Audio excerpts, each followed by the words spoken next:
Hello guys, അനിമെൻറ്റോർ സ്റ്റോറീസിൻ്റെ പുതിയൊരു വീഡിയോയിലേക്ക് എല്ലാവർക്കും സ്വാഗതം. ഈ വീഡിയോയിൽ നമ്മൾ വാഗബോണ്ടിൻ്റെ ചാപ്റ്റേഴ്സ് 29 മുതൽ 31 വരെയാണ് എക്സ്പ്ലെയിൻ ചെയ്യാനായിട്ട് പോകുന്നത്. ഗൈസ്, എനിക്കറിയാം വാഗബോണ്ട് ഞാൻ വലിയൊരു ബ്രേക്കിൽ വെച്ചിരിക്കുകയായിരുന്നു. 10-11 മാസമായി നമ്മൾ വാഗബോണ്ടിൻ്റെ അടുത്തൊരു വീഡിയോ ഇട്ടിട്ട്. ഈ വീഡിയോ ആണെങ്കിലും തിങ്കളാഴ്ച പോസ്റ്റ് ചെയ്യുമെന്നാണ് പറഞ്ഞിരുന്നത്. പക്ഷേ കുറേ പേഴ്സണൽ റീസൺസ് കാരണമാണ് താമസിച്ചത്.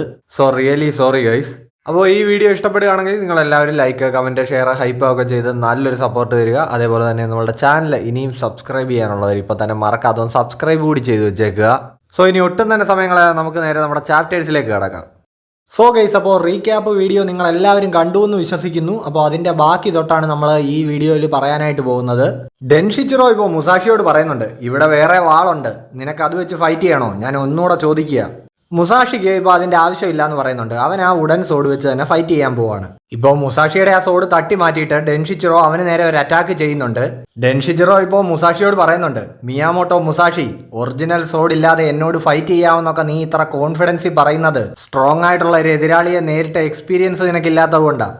ഒന്നും അറിയാത്ത ഒരു കൊച്ചുകുട്ടിയുടെ വാശിയും വീറും ഒക്കെയാണ് നീ ഇപ്പോൾ കാണിക്കുന്നത്. റിയാലിറ്റിയെ പറ്റി നിനക്ക് ശരിക്കും അറിയില്ല, നിനക്കിപ്പോൾ ഉള്ളത് വെറും പ്രതീക്ഷ മാത്രമാണ് എന്ന് ഡെൻഷിച്ചിറോ പറയുന്നു. നിനക്ക് പറ്റുന്നിടത്തോളം നേരം നീ ഇങ്ങനെ നിന്ന് വായിട്ടടിച്ചോ എന്ന് ഡെൻഷിച്ചിറോയോട് പറഞ്ഞിട്ട് മുസാഷി ഇപ്പോൾ ആ ഉടൻ സോഡ് പുള്ളിക്ക് നേരെ വീശുന്നുണ്ട്. തലങ്ങും വിലങ്ങും അവൻ വീശുകയാണ്. ഇപ്പോൾ ഡെൻഷിച്ചിറോയുടെ ആ ശിഷ്യന്മാരൊക്കെ ഇത് കണ്ടിങ്ങനെ പേടിച്ച് നിൽക്കുന്നുണ്ട്. ഡെൻഷിച്ചിറോ എല്ലാത്തിൽ നിന്നും ഒഴിഞ്ഞു മാറുന്നുണ്ട്. ഒരു ശിഷ്യൻ ഇപ്പോൾ അടി കിട്ടിയിട്ട് അവൻ തെറിച്ചു പോകുന്നുണ്ട്. അങ്ങേരിപ്പോ കഥവും പൊളിച്ച് പുറത്തിരിക്കുന്ന മത്തഹാച്ചിയുടെ അടുത്തേക്ക് പോയി വീഴുന്നുണ്ട്. ഇപ്പോൾ ഇത് കണ്ടപ്പോഴത്തേക്കും മത്തഹാച്ചി ആകെ അങ്ങ് വിരളുന്നുണ്ട്. ദൈവമേ, അവന്മാരനെ കണ്ടു കാണൂ, പുല്ല്, ഞാൻ എന്തിനാ വെറുതെ എൻ്റെ ലൈഫ് റിസ്ക് ചെയ്യുന്നത്? ആ സാമുറായി ആരാണെന്ന് പോലും എനിക്ക് അറിഞ്ഞുകൂടാ എന്നെല്ലാം പറഞ്ഞ് അവനിപ്പോൾ അവിടെ നിന്ന് നിരങ്ങി പോയി ഒരു മുറിയിലേക്ക് ഒളിച്ചു കയറുന്നുണ്ട്. ആ മുറിക്കുള്ളിൽ ഇപ്പോൾ എന്തോ ഒരു പെട്ടി മത്തഹാച്ചി നോട്ടീസ് ചെയ്യുന്നു. ഡെൻഷിച്ചിറോ ഇപ്പോൾ മുസാഷിയോട് പറയുന്നുണ്ട്, ആഗ്രഹം, ആവേശം, കോപം, ഉള്ളിൽ അടിച്ചമർത്തി വെച്ചിരിക്കുന്ന ഭയം, ഇങ്ങനെ നിന്റെ ഉള്ളിലുള്ള എല്ലാ വികാരങ്ങളും നിന്റെ കയ്യിലിരിക്കുന്ന ആ വാളിൽ റിഫ്ലക്റ്റ് ചെയ്യുന്നുണ്ട്. മുസാഷി ഇപ്പോൾ ചിന്തിക്കുന്നുണ്ട്, ഞാൻ എത്ര തവണ ഇവന് നേരെ വാൾ വീശി, എന്നിട്ടും ഈ തടിമാടൻ ഇത് എങ്ങനെയാണ് എല്ലാത്തിൽ നിന്നും ഈസി ആയിട്ട് ഒഴിഞ്ഞു മാറിയത്? ഇപ്പോൾ മുസാഷിയുടെ കയ്യിലിരിക്കുന്ന ആ സോഡ് ഇങ്ങനെ ചെറുതായിട്ട് വിറയ്ക്കുന്നുണ്ട്. ഇപ്പോൾ അതെന്താ, പേടിയായിട്ടാണോ എന്ന് ഡെൻഷിച്ചിറോ ചോദിക്കുന്നു. മുസാഷി ഇപ്പോൾ ആ വാളൊന്ന് സ്ട്രോങ് ആയിട്ട് പിടിക്കുന്നുണ്ട്. അവൻ ഈ ഡെൻഷിച്ചിറോയുടെ സംസാരം കേട്ട് ആകെ പൊട്ടി നിൽക്കുകയാണ്. ഇപ്പോൾ ഇത് കണ്ട ആ യോഷിയോക്ക സ്കൂളിലെ ശിഷ്യനായിട്ടുള്ള ഉവേഡ റിയോഹൈ പറയുന്നുണ്ട്, അവൻ അറ്റാക്ക് ചെയ്യാനുള്ള പുറപ്പാടാണ്. ഇപ്പോൾ മുസാഷി ഡെൻഷിച്ചിറോയ്ക്ക് നേരെ ചാടി വരുന്നുണ്ട് അറ്റാക്ക് ചെയ്യാനായിട്ട്. ഇപ്പോൾ ഡെൻഷിച്ചിറോ മുസാഷിയെ നല്ലൊരു ഇടി ഇടിച്ചിട്ടുണ്ട്. ഇപ്പോൾ അകത്തേക്ക് പോയ മത്തഹാച്ചി കണ്ട ആ പെട്ടിക്കുള്ളിൽ സാക്കയായിരുന്നു. ഇപ്പോൾ അതെല്ലാം മത്തഹാച്ചി അവിടെ ഇരുന്ന് കുടിക്കുന്നുണ്ട്. മുസാഷിയെ ഡെൻഷിച്ചിറോ തട്ടി തെറിപ്പിച്ചിട്ടുണ്ട്. ഇപ്പോൾ ശിഷ്യന്മാർക്കെല്ലാം ഇത് കണ്ട് ആകെ ആവേശമായി. ഇപ്പോൾ ആ തെറിച്ചു വീണ മുസാഷിയെ എടുത്ത് ഡെൻഷിച്ചിറോ പറയുന്നുണ്ട്, എന്നെ പോലെ വലിയ സൈസുള്ള ഒരുത്തൻ നിന്റെ ആ അറ്റാക്കിൽ നിന്നൊക്കെ എങ്ങനെ ഒഴിഞ്ഞു മാറിയെന്നായിരിക്കും നീ ഇപ്പം ചിന്തിക്കുന്നതല്ലേ? പറഞ്ഞു തരാം. നീ ഇപ്പോൾ നിൽക്കുന്ന ഈ സിറ്റുവേഷനിൽ എൻ്റെ കുട്ടിക്കാലം തൊട്ട് നിന്ന് ഫൈറ്റ് ചെയ്ത് തുടങ്ങിയവനാ ഞാൻ. അതായത് ഓർമ്മ വെച്ച കാലം തൊട്ട് യോഷിയോക്ക സെയ്ജിറോയുമായിട്ട് സ്പാർ ചെയ്താണ് ഡെൻഷിച്ചിറോ വളർന്നു വന്നത്. സോ മിയാമോട്ടോ മുസാഷി, നീ വാള് കൊണ്ടുവരുമ്പോഴേ നിന്റെ മൂവ്മെന്റ്സ് ഒക്കെ എനിക്ക് പ്രഡിക്റ്റ് ചെയ്യാൻ പറ്റുന്നുണ്ടെന്ന് ഡെൻഷിച്ചിറോ പറയുന്നു. അവർ രണ്ടുപേരും ഇപ്പോൾ പരസ്പരം ഇങ്ങനെ കോൾഡായിട്ട് നോക്കിക്കൊണ്ടിരിക്കുകയാണ്. ഡെൻഷിച്ചിറോ പെട്ടെന്ന് ഇപ്പോൾ മുന്നോട്ട് വന്നിട്ട് മുസാഷിയുടെ നെഞ്ചിന് കുറുകെ ഒരു വെട്ടുന്നുണ്ട്. ഇപ്പോൾ ആ ക്ലീൻ സ്ലാഷിൽ നല്ലൊരു പരിക്ക് മുസാഷി കയറ്റിയിട്ടുണ്ട്. മത്തഹാച്ചി ആണെങ്കിൽ ഇരുന്ന് കുടിയോടുകൂടിയാണ്, യുവന്മാരുടെ സാക്ക എല്ലാം അടിച്ചു തീർത്ത് ഞാൻ യോഷിയോക്ക സ്കൂളിനെ തോപ്പിക്കും, നോക്കിക്കോ എന്നൊക്കെ അവൻ അവിടെ ഇരുന്ന് വിളിച്ചു പറയുന്നുണ്ട്. അവസാന തുള്ളി വരെ ഞാൻ കുടിച്ചു തീർക്കും, വെള്ളം അടിക്കാൻ വരുമ്പോൾ അവന്മാർ നിരാശരായിട്ട് പോകണം എന്നൊക്കെ അവൻ അവിടെ ഇരുന്ന് പറയുന്നു. എന്നിട്ട് മത്തഹാച്ചി അവിടെ ഇരുന്ന് പറയുന്നുണ്ട്, ആ സാമുറായി അവൻ ആൾ മിടുക്കനായിരുന്നു, യോഷിയോക്ക സ്കൂളിലെ 5 ശിഷ്യന്മാരെയല്ലേ അവൻ തീർത്തത്. പക്ഷെ എന്തു പറയാനാ, ഇപ്പോൾ അവൻ ചത്തിട്ടുണ്ടായിരിക്കും. ഡെൻഷിച്ചിറോയെ തോപ്പിക്കാനൊന്നും അവനെ കൊണ്ട് പറ്റില്ല. പക്ഷെ അവൻ മരിച്ചിട്ടുണ്ടെങ്കിലും ഒരു സ്പോർട്സ്മാൻ്റെ നിലയിലുള്ള ആദരപൂർവ്വമായിട്ടുള്ള മരണമായിരിക്കും അത്. അവൻ്റെ ധൈര്യം സമ്മതിച്ചേ പറ്റൂ. ഇതും പറഞ്ഞ് ഇപ്പോൾ ബാക്കിയുള്ള സാക്കയും കൂടെ കുടിച്ചു തീർത്തിട്ട് മത്തഹാച്ചി പറയുന്നുണ്ട്, എന്നെ കൊണ്ട് എന്തായാലും അങ്ങനെ അതിനൊന്നും പറ്റില്ല. ചത്ത് കഴിഞ്ഞാൽ പിന്നെ എല്ലാം തീർന്നില്ലേ, പിന്നെ ഒന്നും ബാക്കിയില്ല. ചിന്തിക്കാൻ കൂടി വയ്യ. ഇപ്പോൾ ഇതൊക്കെ പറഞ്ഞ് ബാക്കിയുള്ള സാക്കയും കൂടെ എടുത്ത് മുഖത്തേക്ക് കമത്തിയിട്ട് അവിടെ അടിച്ച് കിണ്ടിയായിട്ട് വീണ് മത്തഹാച്ചി ഇങ്ങനെ പറയുന്നുണ്ട്, ആദരവ് പുല്ല്, ആർക്ക് വേണം ആദരവ്? ചത്ത് കഴിഞ്ഞാൽ ചത്ത്, അത്രേ ഉള്ളൂ. മത്തഹാച്ചിയും ടക്കേസോയും കൂടെ ആ സെക്കിഗഹാര യുദ്ധം കഴിഞ്ഞിട്ട് ഫസ്റ്റ് ചാപ്റ്ററിൽ ആ രക്ഷപ്പെട്ട് ഇങ്ങനെ വന്ന ആ സീനൊക്കെ മത്തഹാച്ചി ഇങ്ങനെ ഓർക്കുകയാണ്. അവൻ എന്നിട്ടിപ്പോൾ അവിടെ കിടന്നുകൊണ്ട് പറയുന്നുണ്ട്, എനിക്കിപ്പോഴും ജീവനുണ്ടല്ലോ, സോ എൻ്റെ മുന്നിൽ ഇനിയൊരു ഭാവിയുണ്ട്, എൻ്റെ ഈ മൂഞ്ചിയ ജീവിതം അപ്രതീക്ഷിതമായിട്ട് ഇനി മാറി മറിഞ്ഞാലോ, ഇങ്ങനെയൊക്കെ പറഞ്ഞ് അവൻ ഇവിടെ കിടക്കുകയാണ്. മുസാഷി ആണെങ്കിൽ അവിടെ ആ നെഞ്ചിന് മുറിവേറ്റ് ഇങ്ങനെ ആകെ വല്ലാത്തൊരവസ്ഥയിൽ നിൽക്കുകയാണ്. ഒന്ന നാറി എന്ന് പറഞ്ഞുകൊണ്ട് അവനിപ്പോൾ ഡെൻഷിച്ചിറോയെ ഇങ്ങനെ നോക്കുന്നുണ്ട്. നല്ല ആഴത്തിൽ അവനെ വെട്ടി പരിക്കേൽപ്പിക്കാൻ പറ്റിയില്ല എന്ന് ഡെൻഷിച്ചിറോ ചിന്തിക്കുന്നു. ഇപ്പോൾ ഉവേടെ ആണെങ്കിലും അവിടെ നിന്ന് പറയുന്നുണ്ട്, സെക്കൻഡുകൾ കൊണ്ട് മുസാഷി ഒന്ന് പുറകിലേക്ക് മാറി, ഇല്ലായിരുന്നെങ്കിൽ ആ വെട്ടിന് അവൻ ചത്തേനെ. സോ മുസാഷിയുടെ ഷോർട്ട് ഫൈറ്റിങ്ങിൻ്റെ ആ ഒരു ഫോം പെർഫെക്റ്റ് ആയിരിക്കില്ല, പക്ഷേ എന്നിരുന്നാലും ഡെൻഷിച്ചിറോയുമായിട്ട് അവനെ അടിച്ച് നിൽക്കാൻ പറ്റുന്നുണ്ട് എന്ന് ഉവേട ചിന്തിക്കുന്നു. സോ ഇവന് ഫൈറ്റ് ചെയ്ത് നല്ല എക്സ്പീരിയൻസ് ഉണ്ടെന്ന് ഉവേട മനസ്സിലാക്കുന്നുണ്ട്. ഡെൻഷിച്ചിറോ കുട്ടിക്കാലം തൊട്ടേ സെയ്ജിറോയുടെ കൂടെ ഫൈറ്റ് ചെയ്താണ് പ്രാക്ടീസ് ചെയ്തതെങ്കിൽ നമ്മുടെ മുസാഷിയെ ട്രെയിൻ ചെയ്തത് അവൻ്റെ അച്ഛനായിട്ടുള്ള ഷിൻമെൻ മുനിസായി ആണല്ലോ. ട്രെയിൻ ചെയ്തു എന്ന് പറയാൻ പറ്റില്ല, അടിച്ചടിച്ച് ഈ പരുവത്തിലാക്കി. ഇപ്പോൾ ഈ ഷിൻമെൻ മുനിസായി എന്ന് പറയുന്നത് നിസാരക്കാരനല്ല.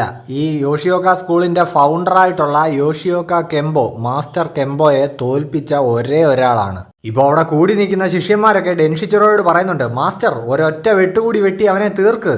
ഇപ്പോൾ ഡെൻഷിച്ചിറോയും മുസാഷിയും അതേ സ്റ്റാൻസിൽ തന്നെ ഇങ്ങനെ നേർക്ക് നേരെ നിൽക്കുകയാണ്. ഉവേഡ റിയോഹെ ആണെങ്കിൽ ഇപ്പോൾ അവിടെ അടുത്ത് നിൽക്കുന്ന മറ്റ് ശിഷ്യന്മാരോട് പറയുന്നുണ്ട്, നിങ്ങൾക്ക് കാര്യം മനസ്സിലായില്ലേ, ആ മിയാമോട്ടോ മുസാഷി അവനൊരു മുറിവേറ്റ മൃഗത്തിനെ പോലെയാണ്. ശേഷിക്കുന്ന എല്ലാ എനർജിയും എടുത്ത് ഒരു ഫൈനൽ അറ്റാക്ക് ചെയ്യാനാവും നിൽക്കുന്നത്. സ്വന്തം ജീവൻ പോയാലും എതിരാളിയെ തീർക്കുമെന്നൊരു നിശ്ചയദാർഢ്യമുണ്ട് അവന്. ഇപ്പോൾ ഇത് കേട്ട ആ ശിഷ്യന്മാരൊക്കെ ഇങ്ങനെ പേടിച്ച് മുസാഷിയെ നോക്കുന്നുണ്ട്. ഇപ്പോൾ ഡെൻഷിച്ചിറോ ആണെങ്കിലും ശേഷിക്കുന്ന എല്ലാ എനർജി എടുത്താണ് ആ ലാസ്റ്റ് ഒരു വെട്ടിയത്. മുസാഷി മൂവ് ചെയ്തില്ലായിരുന്നെങ്കിൽ ഇതിനോടൊക്കെ അവൻ 2 തുണ്ടമായേനെ എന്ന് ഡെൻഷിച്ചിറോ ചിന്തിക്കുന്നുണ്ട്. സോ ഇപ്പോൾ മുസാഷി ഒരു ഫൈനൽ അറ്റാക്കിനായിട്ട് ഒരുങ്ങിയാണ് എൻ്റെ മുന്നിൽ നിൽക്കുന്നതെന്ന് ഡെൻഷിച്ചിറോ മനസ്സിലാക്കുന്നുണ്ട്. ഡെൻഷിച്ചിറോയുടെ കാര്യത്തിൽ മുമ്പ് മുസാഷി ഡെൻഷിച്ചിറോയുടെ ആ ഇടത്തെ കൈക്ക് അടിച്ച അടി അത് നല്ലപോലെ ഏറ്റിട്ടുണ്ട്. അത് വകവെക്കാതെയാണ് പുള്ളി ആ വെട്ടിയത്. പക്ഷേ ഇപ്പോൾ ഇനിയും പുള്ളിക്ക് ആ കൈ അതുപോലെ അനക്കാൻ പറ്റുമോ എന്നുള്ള കാര്യം ഡെൻഷിച്ചിറോയ്ക്ക് തന്നെ സംശയമാണ്. ഇപ്പോൾ ഉവേടെ ആണെങ്കിലും ചിന്തിക്കുന്നുണ്ട്, ഡെൻഷിച്ചിറോയും ആള് കിടിലൻ തന്നെയാണ്. കാര്യം ഇത്രയ്ക്ക് നല്ലൊരു ഇഞ്ചുറി പറ്റിയിട്ട് ഇപ്പോഴും പുള്ളി വാള് പിടിച്ച് നിൽക്കുന്നുണ്ടല്ലോ. ഇപ്പോൾ മുസാഷിയുടെ ആണെങ്കിൽ കാലും അനങ്ങുന്നില്ല, കയ്യും അനങ്ങുന്നില്ല. അവനിപ്പോൾ ചിന്തിക്കുന്നുണ്ട്, ഇതെന്താണ്, ഇനി ഭയം കൊണ്ടാണോ, എനിക്ക് മരിക്കാൻ പേടിയായതുകൊണ്ടാണോ ഇങ്ങനെ തോന്നുന്നത്. ഇതേ സമയം മത്തഹാച്ചി അവിടെ സാക്കയൊക്കെ തട്ടിമറിച്ചിട്ടിരിക്കുകയായിരുന്നല്ലോ. അവിടെ മെഴുകുതിരി ഇരിപ്പുണ്ടായിരുന്നു. അങ്ങനെ ആ മുറിക്ക് തീ പിടിച്ചിട്ടുണ്ട്. സോ ഇപ്പോൾ സ്കൂള് ഫുള്ള് ആ തീ പടരാൻ തുടങ്ങിയിരിക്കുകയാണ്. ഇപ്പോൾ ബോധം വന്ന മത്തഹാച്ചി ഇങ്ങനെ ചിന്തിക്കുന്നുണ്ട്, എന്താ ഇത്. ഇപ്പോൾ ഇവിടെ പതുക്കെ ഈ തീ പടരുന്നത് ആ ഡോജോയിൽ നിൽക്കുന്നവരും ശ്രദ്ധിക്കുന്നുണ്ട്. അവർക്ക് ആ സ്മെല്ലൊക്കെ കിട്ടുന്നുണ്ട്. അവിടെയൊക്കെ ചെറുതായിട്ട് ഇങ്ങനെ പുക പടരാൻ തുടങ്ങിയിട്ടുണ്ട്. പക്ഷേ ഡെൻഷിച്ചിറോയും മുസാഷിയും അതേ നിൽപ്പ് നിൽക്കുകയാണ്. ഉവേടയും ബാക്കിയുള്ള ശിഷ്യന്മാരും ഒക്കെ ഇപ്പോൾ വിളിച്ചു പറയുന്നുണ്ട്, സ്കൂളിന് തീ പിടിച്ചു, എത്രയും പെട്ടെന്ന് അത് കെടുത്ത്. ഇപ്പോൾ ഈ ശിഷ്യന്മാരിൽ ഒരുത്തൻ ആ കാഴ്ച കാണുന്നുണ്ട്. അതായത് മത്തഹാച്ചി ഇവിടുത്തെ മതിൽ ചാടി ഓടുകയാണ്. അവനിപ്പോൾ അത് ബാക്കിയുള്ളവരോട് പറയുന്നു. മത്തഹാച്ചി ആണെങ്കിൽ ഇപ്പോൾ ഓടി തള്ളുകയാണ്, ഇവന്മാരുടെ കിട്ടിയ ഇവന്മാരനെ കൊന്നു കളയുമെന്നൊക്കെ പറഞ്ഞുകൊണ്ട്. ഉവേട ഇപ്പോൾ പറയുന്നുണ്ട്, നിഗാസ 3 പേരെയും കൂട്ടി ആ ഓടിയവന്റെ പുറകെ പോകും. അതേപോലെ വക്കാഷിമായും കായിയും നിങ്ങൾ പോയി ഈ പരിസരമൊക്കെ ഒന്ന് നോക്ക്. ബാക്കിയുള്ളവർ എത്രയും പെട്ടെന്ന് ഇവിടുത്തെ ഈ തീ കെടുത്ത്. ഡെൻഷിച്ചിറോ ഇപ്പോൾ മുസാഷിയോട് ചോദിക്കുന്നുണ്ട്, ഇനി ഈ തീപിടുത്തം നിന്റെ പ്ലാനിന്റെ ഭാഗമല്ലോ ആണോ, അതായത് ഇവിടുന്ന് രക്ഷപ്പെടാൻ വേണ്ടി. മുസാഷി ഇപ്പോൾ ആകെ കലിപ്പിലൊരു നോട്ടം നോക്കുന്നുണ്ട്. ഇപ്പോൾ ഡെൻഷിച്ചിറോ ആണെങ്കിലും അവനോട് സോറി പറയുന്നുണ്ട്. കാര്യം പുള്ളിക്കും അറിയാം ഇവൻ ഒരു കാടൻ സ്വഭാവമാണെങ്കിലും എത്തിക്സ് ഉള്ള ഒരു ഫൈറ്റർ ആണെന്ന്. ഇപ്പോൾ ശിഷ്യന്മാരെല്ലാം തീ കെടുത്താൻ ശ്രമിച്ചുകൊണ്ടിരിക്കുകയാണ്. അവരാണെങ്കിൽ ഇപ്പോൾ ഈ ഡെൻഷിച്ചിറോയോടൊക്കെ പറയുന്നുണ്ട്, സെൻസെ എത്രയും പെട്ടെന്ന് ഇവിടുന്ന് മാറാൻ. പക്ഷേ മുസാഷിയും ഡെൻഷിച്ചിറോയും അവിടുന്ന് അനങ്ങുന്നില്ല. മുസാഷിയൊക്കെ ആണെങ്കിലും ചിന്തിക്കുന്നുണ്ട്, എനിക്കിനി ഒരു അറ്റാക്ക് കൂടി ബാക്കിയുണ്ടെന്ന്. അവരങ്ങനെ മൈൻഡ് സെറ്റ് ചെയ്ത് നിൽക്കുകയാണ്. ഡെൻഷിച്ചിറോയും അങ്ങനെ തന്നെ. ഡെൻഷിച്ചിറോ ഇപ്പോൾ പറയുന്നുണ്ട്, മിയാമോട്ടോ നിന്റെ ഈ ജീവൻ കളയാതെ നോക്കണം. കാരണം നീ കുറച്ചുകൂടി സ്ട്രോങ്ങർ ആയ ശേഷം നമുക്ക് തമ്മിൽ ഒന്നുകൂടി ഒന്ന് കാണാനുണ്ട്. അപ്പോൾ നിങ്ങളെനിക്ക് മറ്റൊരവസരം കൂടി തരുന്നു എന്നാണോ, കുറച്ചുകൂടി സമയം തരുന്നു എന്ന്. സമയം അതെല്ലാവർക്കും ഒരുപോലല്ലേ, നിനക്കും എനിക്കും എല്ലാം.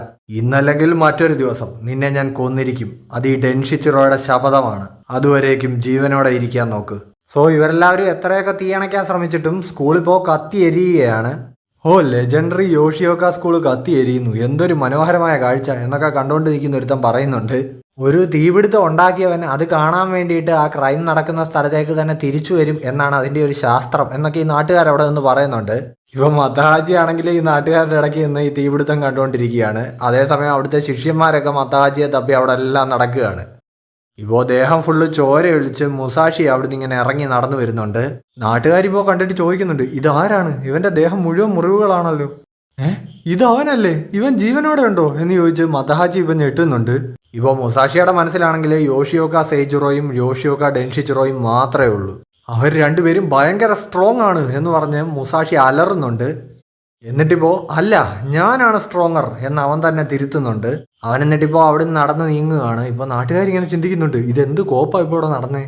ടക്കേസോ, അല്ല അത് അത് അത് ടക്കേസോ അവൻ ഒരു വഴിയില്ല, അതിനി അവനാണോ എന്നൊക്കെ ചോദിച്ചുകൊണ്ട് മതഹാജി ഇപ്പോൾ ആ നാട്ടുകാരെ തള്ളി മാറ്റി അവൻ പോകുന്നിടത്തേക്ക് പോകാൻ നോക്കുന്നുണ്ട്. ഇപ്പൊ ഈ പോക്കിനിടയ്ക്ക് മത്തഹാജി തള്ളി താഴെ ഇട്ട് ഒരുത്തൻ മത്തഹാജിയുടെ കാലെ പിടിച്ച് അവനെ മറിച്ച് താഴെ ഇടുന്നുണ്ട്. എന്നിട്ട് അയാളിപ്പോ താഴെ വീണ മത്തഹാജി അവിടെ ഇട്ട് ചവിട്ടുകയാണ്. ഇപ്പൊ ആ നാട്ടുകാരാണെങ്കിലും പറയുന്നുണ്ട്, ഓ ആദ്യം ഒരു തീപിടുത്തം, ഇപ്പൊ ഒരു ഫൈറ്റ്, കൊള്ളാം കൊള്ളാം അടിക്കവനെ എന്നൊക്കെ. മതഹാജി ഇപ്പൊ ഇങ്ങനെ ചിന്തിക്കുന്നുണ്ട്, ടക്കേസോ അത് നീ ആയിരുന്നോ, നീ ഇപ്പോഴും ജീവനോടെ ഉണ്ടോ? സോ പരിക്കേറ്റ മുസാഷി അങ്ങനെ കിതച്ചുകൊണ്ട് നടന്ന് നീങ്ങുന്നിടത്ത് നമ്മുടെ വോളിയം 3 അവസാനിക്കുകയാണ്. അപ്പോൾ ഗൈസ്, നിങ്ങൾക്ക് വീഡിയോ ഇഷ്ടപ്പെട്ടു എന്ന് കരുതുന്നു. ഇഷ്ടപ്പെട്ട് കഴിഞ്ഞാൽ ഉറപ്പായിട്ടും ലൈക്ക്, കമൻറ്റ്, ഷെയർ, ഹൈപ്പ് ഒക്കെ ചെയ്ത് നല്ലൊരു സപ്പോർട്ട് തരിക. അതേപോലെ തന്നെ ചാനൽ സബ്സ്ക്രൈബ് ചെയ്തിട്ടില്ലാത്തവർ ഇപ്പം തന്നെ മറക്കാതെ സബ്സ്ക്രൈബ് കൂടി ചെയ്ത് വെച്ചേക്ക്.